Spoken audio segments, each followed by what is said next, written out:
دیکھیں بخاری مسلم کی حدیث ہے، رسول اللہ صلی اللہ علیہ وسلم نے فرمایا، حدیث کا مفہوم ہے کہ جب سورج غروب ہو جائے تو افطار کرنے کا ٹائم شروع ہو جاتا ہے. سورج غروب، تو اس سے پتہ چلتا ہے اس کا مدار اذان پر یا سائرن پر نہیں ہے بلکہ سورج غروب ہونے پر ہے.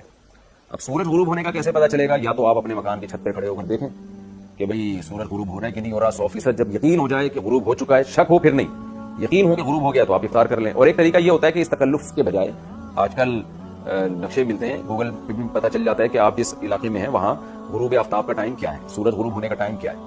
کراچی کا الگ ٹائم ہے، لاہور کا الگ ہے، مختلف جگہوں کا الگ ہے. تو جو ٹائم غروب آفتاب کا لکھا ہوا ہو اس سے کم 2 منٹ کے بعد روزہ افطار کریں، کم سے کم.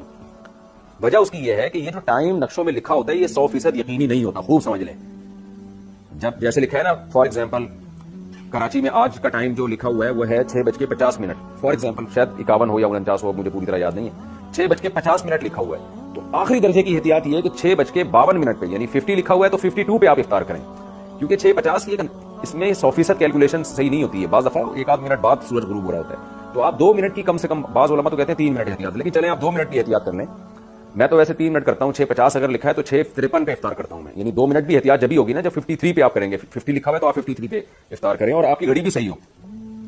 تو اسٹینڈرڈ ٹائم کے مطابق اپنی گھڑیوں کو صحیح کریں، اور 6:50 لکھا ہوا ہے تو 6:53 جیسے ہی ہوتے ہیں آپ فوراً افطار کر لیں. یہ احتیاط والا طریقہ ہے. تو اذان اگر اس احتیاط کے ساتھ ہوتی ہے تو پھر اذان پر افطار کریں. سائرن اگر بجایا جاتا ہے اس احتیاط کے ساتھ تو سائرن پر اعتماد کریں.